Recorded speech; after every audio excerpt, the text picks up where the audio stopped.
Whoa, what are we doing here? Well, we are going up. Why? Well, remember the video we made before about how cold Antipolo is? I Well, remember. basically, I had so many questions asking about how high naman yung altitude ng Antipolo. Okay. So with that, we are going to be making an experiment and comparing the different villages in Antipolo in terms of altitude compared to Tagaytay. Okay. And with us today is a very special guest. Kumi! Alright, so let's do this experiment. Let's go! How high is Tagaytay really? Hello, we are in Silang Cavite, Tagaytay in Gourmet Farms. This is a really nice place. Very pang-retreat siya, and it's in the middle of summer. Pero ang lamig. We Yup. didn't expect for it to rain. We did bring jackets. Pero ayun. Yun, malamig kasi the elevation is really high. Oh yeah. Yes. So with that, we have this app on the iPhone, if you didn't know, where you can open the compass area and it will show you the elevation of where you're standing on. Yeah. So we like using this a lot in Antipolo so that you know how high the elevation in that village is. So right now it is... It's 510 meters above sea level.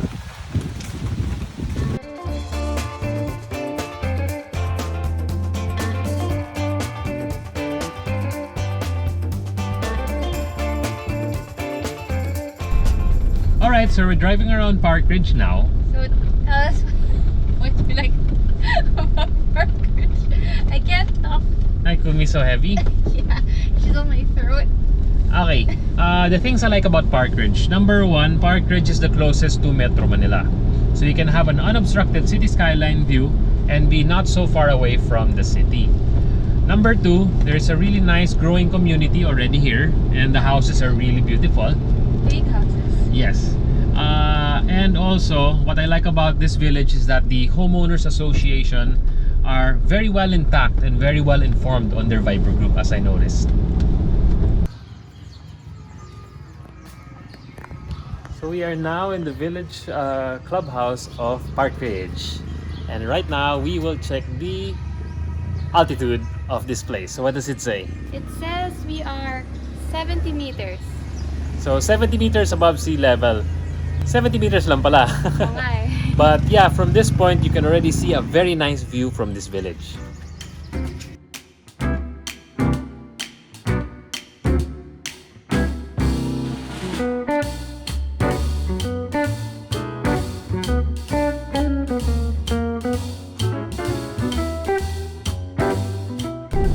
Now we are inside Town and Country Estates. It's very similar to Fairmount, no? But there's so many trees. Yes, that's the best thing I like about this place. None of the villages in Antipolo offer this much trees along the main road like Town and Country Estates. Very dense. Yes. Parang forest talaga. Parang forest feel talaga. You can actually smell it in the air when you go inside this village.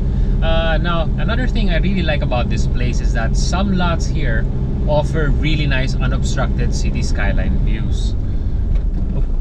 I missed my turn. But anyway, and the last thing I like about this place also is that the lots here are huge. Normally it would range at about 800 all the way to 2,000 square meters as well. So more premium village siya. Yes. One of the most high-end villages in Antipolo, and I feel like it's the most parang hidden gem talaga. But a lot of people live here.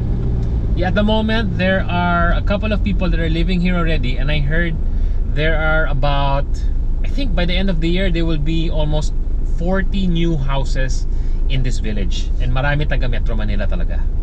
So nice. Alright, so this is how the place looks like as you've seen, and now for the test. How high is it in this village? Tanan! It's 110 meters. 110 meters above sea level. I'm not sure if you can hear the sound, but you can hear the insects, the bugs. But if you didn't know, Town and Country Estates is actually a bird sanctuary. So with all those trees, they're quite strict in making sure to protect this village from people who would like to cut the trees. Yeah, and it really has this feel of a forest vibe, which to me, this is something I grew up with in Antipolo.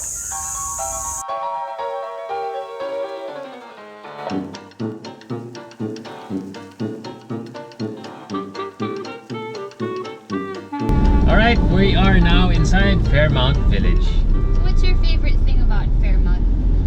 Okay, so Fairmount naman, if I'm not mistaken, Fairmount is one of the older villages amongst the others that we are selling in Antipolo. So with that, we also have really nice big trees spread throughout the village. So medyo may forest feel din siya. It really has that Antipolo vibe to it.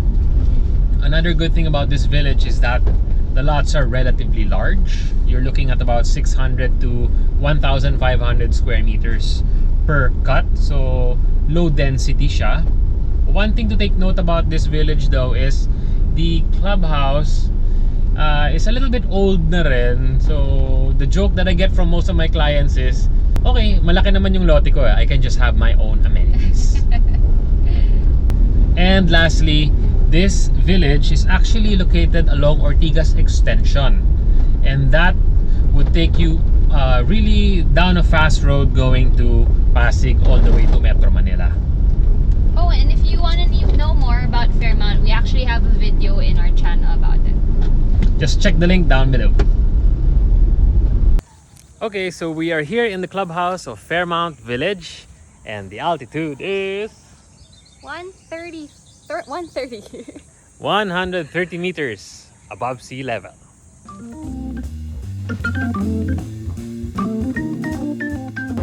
Okay, so if you're going on tripping to Antipolo, make sure to schedule the whole day if you can, para you can save on gasoline. And then definitely abutin ka ng lunch. So like right now, we're having lunch before we go around again. So here are the best options you can choose from where you can have good lunch in. Miss making laway, oh. She's hungry na, come. Hungry girl?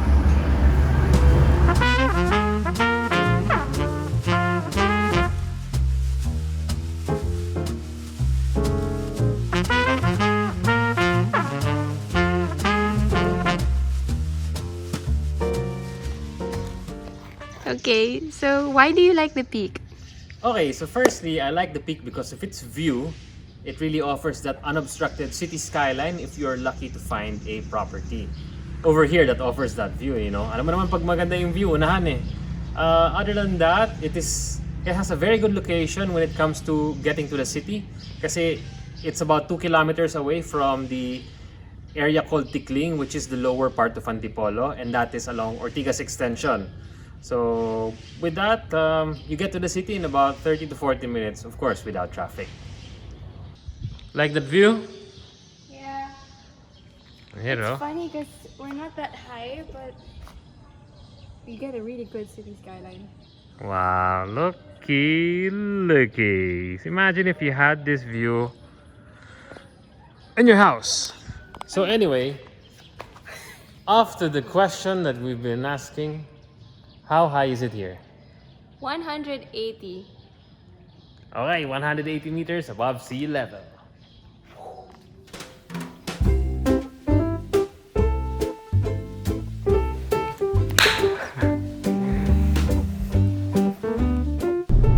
Right now, we are driving around inside the village of Eastland Heights by Mega World.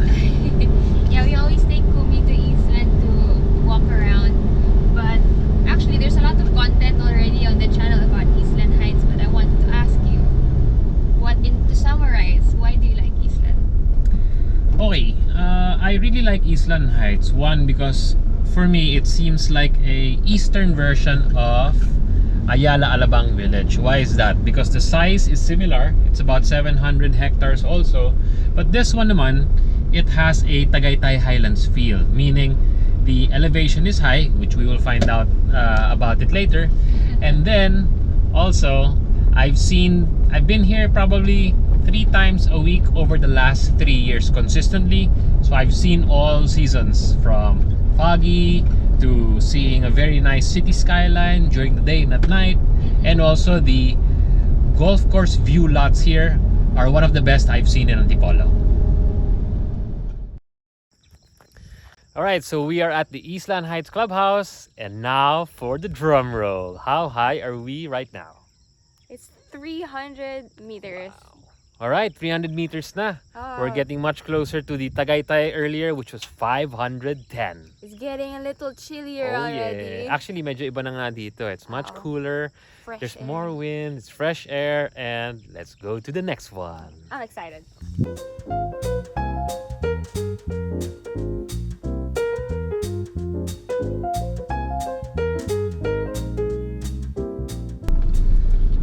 Okay, now we are in Sun Valley Estates. Actually, Sun Valley is my favorite because I just like the vibe. It's so foresty and it's got a lot of areas, parang hidden areas. But I wanted to ask Dan, what's his favorite thing about Sun Valley? Okay, Sun Valley naman, my favorite thing about this village is the number of amenities that it offers. If I'm not mistaken, Sun Valley has the most number of amenities that's being offered across almost all developments in the east. For example, they have about 5 clubhouses, I think, and then 4 swimming pools, several basketball courts, indoor tennis court, even a soccer field and a oval track where you can run around whether you're young or you're much older looking for exercise. Another thing I like about this place is there's so many types of trees in the area. So may forest feel din siya, and it's very homey. It's very Antipolo in my opinion. And lastly, it has a lot of hills. So it really feels like a holiday whenever you go home to this village. Alright, so we are now in the Sky Ranch phase here in Sun Valley. So what's the altitude? It's 310. Wow, 310 meters above sea level. Yeah, you know what? The Sky Ranch is actually one of my favorite phases in Sun Valley because it's surrounded by a century-old forest. Yeah, and at this height, you can actually see the Sierra Madre mountain range already. So if you're like me and you really like mountain views, this is the kind of vibe for you. Yes. Now we are on to the last one, which we feel will be the highest one in Antipolo. And tignan natin if it's going to be beating Tagaytay.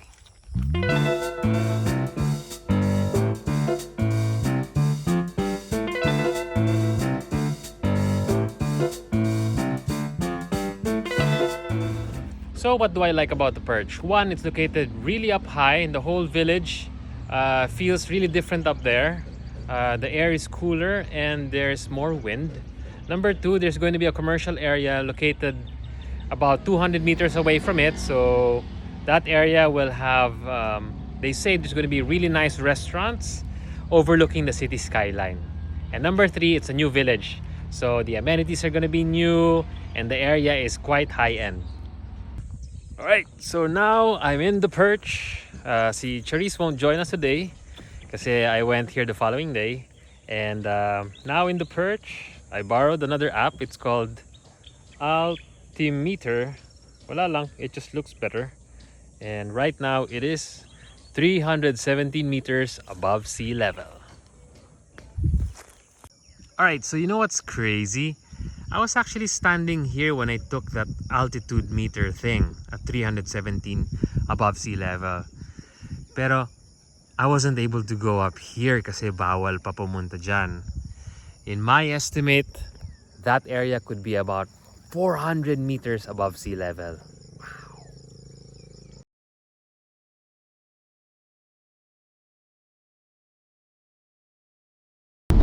Alright, so that wraps up the video. A little bit of a disclaimer, we weren't able to shoot in the highest points of those villages. Yeah. So pwede pa mag-iba yung results in terms of altitude per village. Because we didn't really have a plan or we didn't really know which one would be the highest, but we did have a general idea of the higher spots we could go to.